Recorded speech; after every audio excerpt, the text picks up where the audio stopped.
জয় গৌর, জয় নিতাই। আজ বাংলা 22শে চৈত্র 1430 ও ইংরেজি 5ই এপ্রিল 2024 শুক্রবার, একাদশী পাপমোচনী। এই পাপমোচনী একাদশীতে আমি শ্রী চৈতন্য চরিতামৃত পাঠ করছি। আজ আমি পাঠ করছি শ্রী চৈতন্য চরিতামৃতের আদিলীলার দ্বিতীয় পরিচ্ছেদের বস্তু নির্দেশ মঙ্গলাচরণে শ্রী চৈতন্য তত্ত্ব নিরূপণের শ্লোক 71 থেকে 84। অডিওর শুরুতে আমি আমার সকল ভক্তিমতী মা ও ভক্তবৃন্দের কাছে একটি আকুল আবেদন রাখতে চাই যে আপনারা সবাই জানেন যে এই যে অডিওগুলি আমি প্রস্তুত করি অনেক অনেক অনেক পরিশ্রম করে আপনাদের কাছে শ্রবণযোগ্য করে আমি প্রস্তুত করে পোস্ট করি। তাই এত পরিশ্রম তখনই সার্থক হবে যদি আপনাদের মুখে একটু হাসি ফোটে বা আপনাদের ভালো লাগে। তাই আপনারা অবশ্যই কমেন্টস করে আমাকে জানাবেন এই অডিওগুলি প্রথম থেকে শেষ পর্যন্ত শ্রবণ করে যে আপনাদের কেমন লাগছে, এবং সাথে সাথে আপনারা এই ছোট্ট ইউটিউব চ্যানেল অমৃত গ্রন্থকে সাবস্ক্রাইব করে আমাকে আশীর্বাদ করবেন এবং আরও এগিয়ে যেতে সহযোগিতা করবেন। হরে কৃষ্ণ হরে কৃষ্ণ কৃষ্ণ কৃষ্ণ হরে হরে হরে রাম হরে রাম রাম রাম হরে হরে। শ্লোক 71। পূর্ব পক্ষ কহে তোমার ভালো তো ব্যাখ্যান, পরব্রহ্ম নারায়ণ স্বয়ং ভগবান। শ্লোকার্থ: এখন বিরুদ্ধ পক্ষ হয়তো বলতে পারে সেটি তোমার নিজের ব্যাখ্যা, কিন্তু পরমেশ্বর ভগবান হচ্ছেন নারায়ণ, যিনি পরব্রহ্মে বিরাজ করেন। ইতি শ্লোক 71। শ্লোক 72। দেহ আসি কৃষ্ণ রূপে করেন অবতার, এই অর্থ শ্লোকে দেখি কি আর বিচার। শ্লোকার্থ: তিনি অর্থাৎ নারায়ণ শ্রীকৃষ্ণ রূপে অবতরণ করেন। আমার মতে সেটি হচ্ছে এই শ্লোকের প্রকৃত অর্থ, সুতরাং অন্য আর কোনো বিচারের প্রয়োজন নেই। ইতি শ্লোক 72। শ্লোক 73। তারে কহে কেনে করো কুতার কানুমান, শাস্ত্র বিরুদ্ধার্থ কভু না হয় প্রমাণ। শ্লোকার্থ: এই ধরনের ভ্রান্ত ব্যাখ্যাকারদের আমরা বলি, কেন এভাবে কুতর্ক করছো? শাস্ত্র বিরুদ্ধ অর্থ কখনো প্রমাণ বলে গ্রহণ করা হয় না। ইতি শ্লোক 73। শ্লোক 74। অনুবাদ মনুক্তা তু ন বিদেয় মুদিরয়েত, ন হল্লব্ধাস্পদং কিঞ্চিৎ কুত্রচিৎ প্রতিতিষ্ঠতি।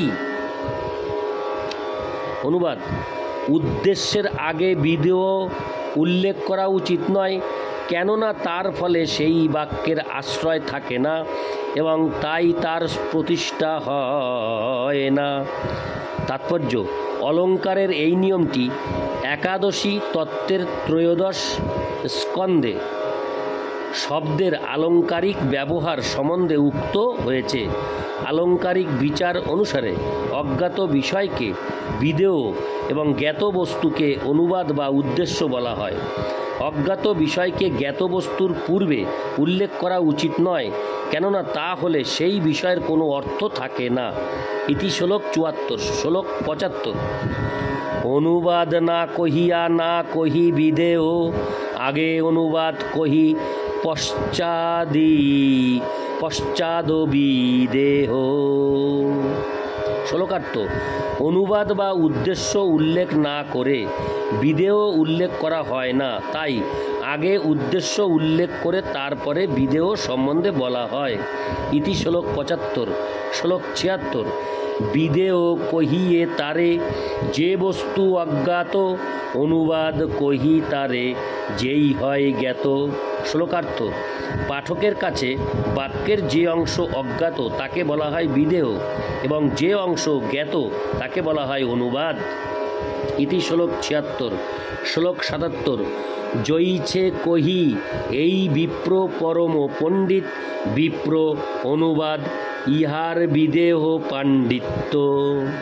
শ্লোকার্থ: দৃষ্টান্ত স্বরূপ বলা যায় এই বিপ্র পরম পণ্ডিত।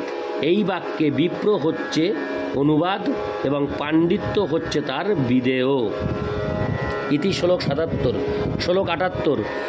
বিপ্রত্ব বিখ্যাত তার পাণ্ডিত্য অজ্ঞাত, অতএব বিপ্র আগে পাণ্ডিত্য পশ্চাৎ।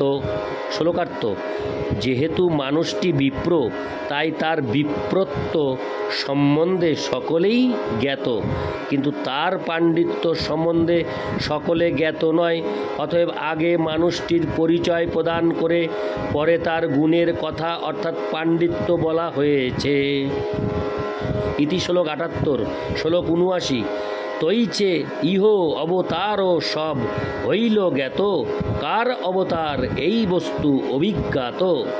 শ্লোকার্থ: তেমনি এখানে এই সমস্ত অবতারের সম্বন্ধে জ্ঞাত হওয়া গেল, কিন্তু তারা যে কার অবতার সেই বিষয়টি অজ্ঞাত থেকে গেল। ইতি শ্লোক 79। শ্লোক 80। এতে শব্দে অবতারের আগে অনুবাদ, পুরুষের অংশ পাছে পাছে বিদেহ সংবাদ। শ্লোকার্থ: প্রথমে এতে শব্দে অনুবাদ সম্বন্ধে বলা হয়েছে।